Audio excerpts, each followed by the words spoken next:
조합제 TV 시청자 여러분 안녕하십니까. 2019년 3월 1일 오전 10시 50분입니다.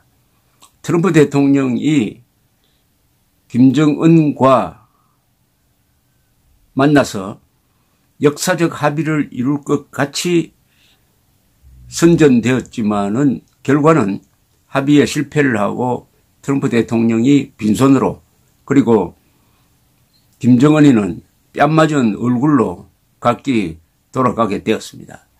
트럼프 대통령에 대해서 미국의 언론이 그동안의 협상 기술이 먹히지 않았다라고 비판을 했지만은 전문가들 사이에는 오히려 합의 안 한 것이 잘 됐다.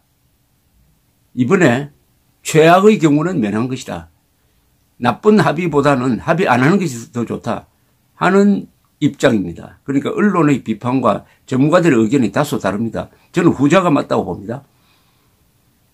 협상은 깰 수 있는 사람이 나중에는 이기는 경우가 많습니다. 또 협상을 깼기 때문에 소련을 붕괴시킨 레이건의 경우가 있습니다. 그런 점에서 저는 트럼프가 단기적으로는 욕을 먹겠지만은 장기적으로는 잘했다라고 평가를 받을 것이고, 이번에 트럼프는 뼛속 깊이 김정은의 속셈을 알았을 것이라고 생각합니다. 따라서 다시 잘못된 선택을 할 가능성은 낮아졌습니다. 그런 점에서는 천만다행, 이런 걸 천만다행이라고 그러죠. 천만다행이라고. 속을 뻔했다가, 그리고 그런 트럼프의 과감한 결단에 영향을 준 것은 역시 거의 비슷한 시기에 이루어졌던 마이클 코언 전 변호사의 의회 증언이었습니다. 직설적으로 트럼프 대통령을 사기꾼이라고 욕을 했습니다. 사기꾼, 콘맨이라고 했습니다. 물론 트럼프도 마이클 코언이 배신해가지고 이 검찰에 협조를 한다고 해서 트위터에다가 래트라고 썼어요. 쥐란 뜻이죠. 쥐. 쥐라고 불린 사람이 콘맨이라고 답을 했으니까 나름대로 막 균형이 맞춰진 느낌이 듭니다.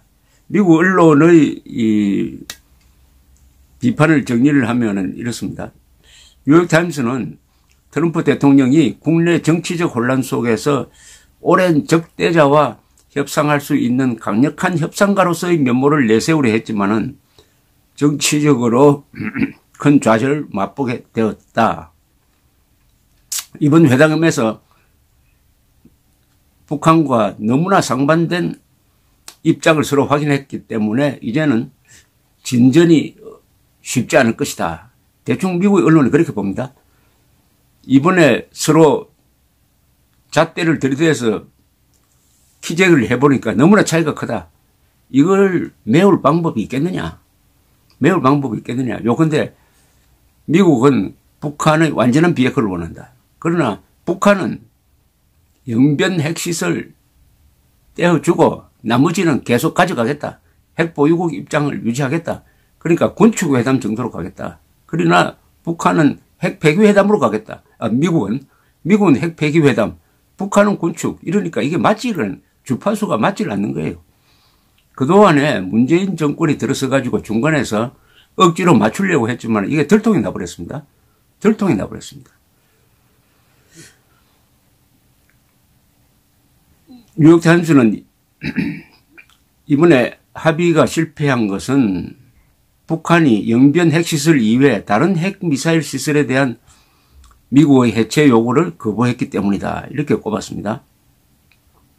워싱턴 포스트는 트럼프 대통령이 해묵은 난제를 해결한 지도자로 역사에 기록되고자 하노이까지 날아갔지만은 은둔의 독재자가 핵을 포기하도록 만드는 데는 실패했다.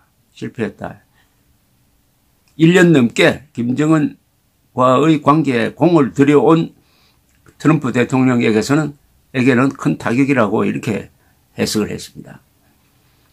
외교협회, 아주 권위 있는 이 단체입니다. 외교협회의 리처드 하스 회장은 트럼프 대통령이 너무 김정은과의 개인적인 관계, 서로 통한다, 사랑에 빠졌다 하는 개인적 관계에 집착해서 회담을 진행을 하다 보니까 되지 않았다. 더구나 볼턴 백악관 안보보좌관 등 참모들은 트럼프 대통령에게 이런 어리석은 협상에 너무 집착해서는 안 된다는 충고를 해왔다고 이렇게 이야기를 했습니다. 그러나 하스 회장은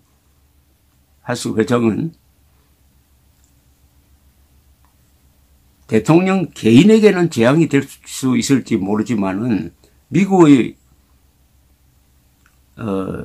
그리고 미국도 상당히 그 위상의 흠집을 받게 되었지만은 제재를 해제한다거나 주한미군을 철수하는 것과 같은 최악의 합의를 하지 않은 점에서는 긍정적으로 봐야 된다. 그리고 MBC 뉴스는 이번 협상 결렬은 김정은의 확실하고 검증 가능한 핵 폐기 약속 없이 트럼프 대통령이 양보를 일방적으로 양보할 것이라고 걱정했던 사람들은 안심시키고 있다. 그나마 안도하게 만들었다. 이렇게 이야기했습니다.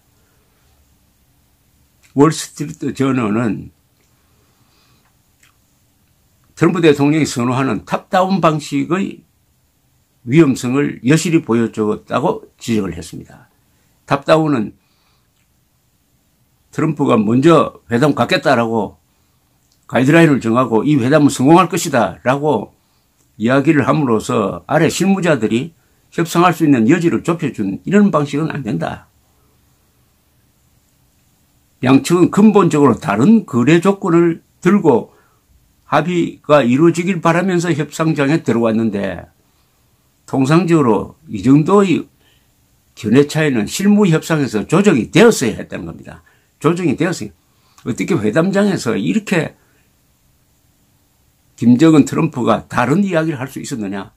그런 이야기는 이미 실무진에서 다 조정을 해가지고 마지막에 합의만, 형식적인 합의만 하도록 되어야 이게 바텀업 방식이죠. 이게 밑에서부터 올라가는 방식이었어야 했다. 이런 비판을 했습니다. 싱가포르 공동성명으로 혹독한 비판을 받았던 트럼프 대통령은 이번에도 또 불리한 합의를 만들어가지고 돌아가면은 공경에 빠진다는 것을 잘 알았을 것이다. 그래서 깰 수밖에 없었을 것이다. 이렇게 이야기를 했습니다.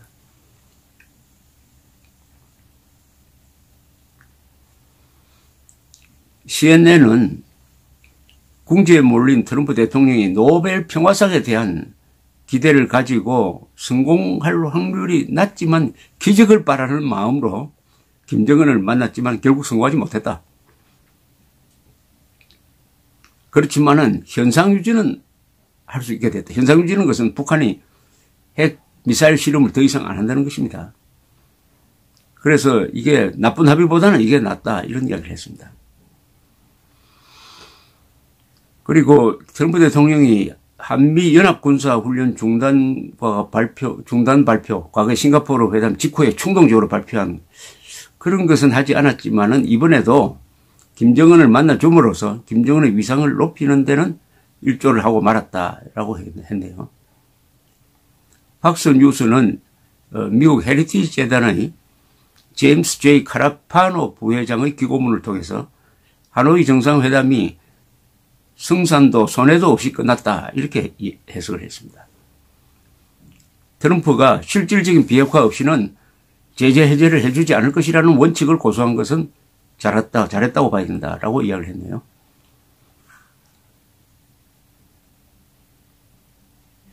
AP통신은 전 세계적 위협을 해소할 것으로 기대했는데 전혀 뜻밖의 결과를 만들었다.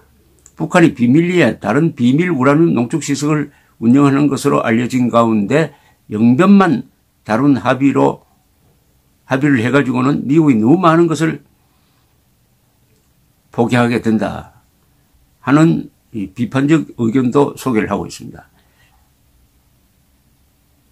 블룸버그 통신은 협상 결렬을 무릅쓴 트럼프 대통령의 강경한 태도는 3월 중으로 예고된 미중 정상회담에도 영향을 미칠 수 있다.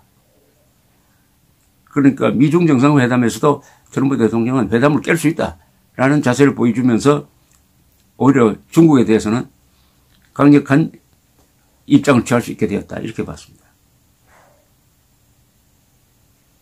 로이터 통신은 트럼프 대통령이 러시아 스캔들 수사와 개인 변호사였던 마이클 코언의 의회 청문회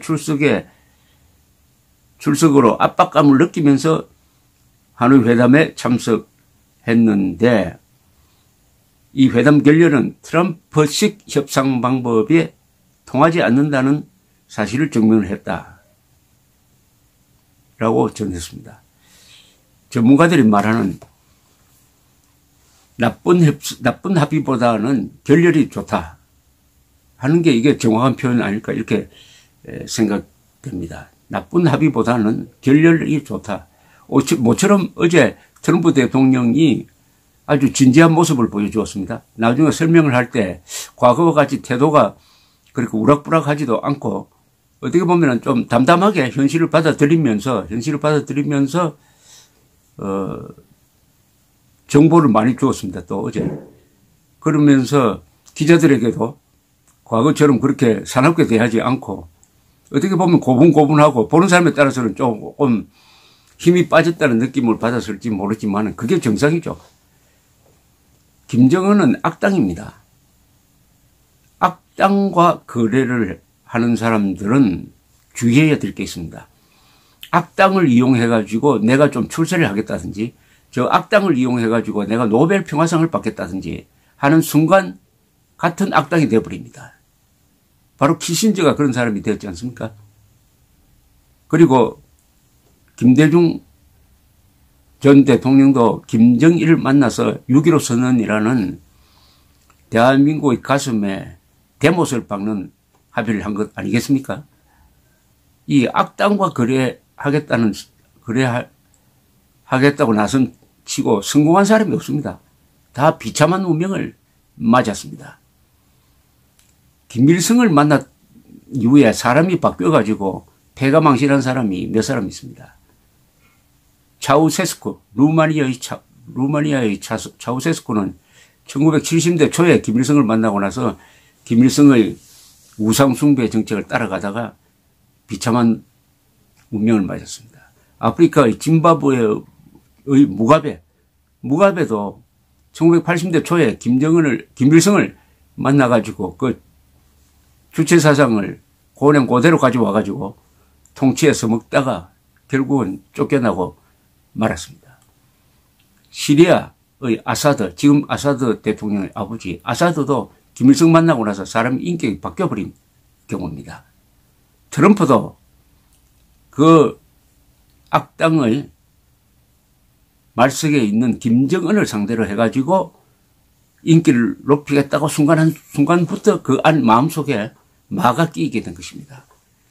그나마 이번에 회담을 결렬시킴으로써 맨정신으로 돌아올 수 있게 되었다는 것은 크나큰 다행입니다. 크나큰 다행입니다. 큰 나라는 이렇습니다. 대통령이 실패하더라도 국가는 실패하지 않습니다. 트럼프가 김정은과 문재인에게 속을 수는 있지만 미국이 속지는 않습니다. 미국이라는 제도가 속지는 않습니다. 트럼프가 미국 그 자체인 것은 아닙니다. 미국을 대표하는 사람은 맞지만은 미국의 기본 노선과 잘못 갈 때 미국이 가지고 있는 여러 가지 제도, 언론, 야당, 의회, 법원이 견제를 하는 것입니다. 대한민국도 문재인 대통령이 김정은에게 속을 수 있지만은 대한민국이 김정은에게 속으면 안 된다는 교훈을 남겼습니다. 감사합니다.